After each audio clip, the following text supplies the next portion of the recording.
Pessoal, olha só esse achado dos caras. A maior pirita do mundo, pessoal.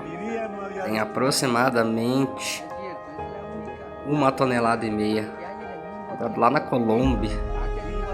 Esmeralda lá também. E às vezes elas vêm junto. Dá umas fotos pra vocês verem. Chama Ouro Galáctico.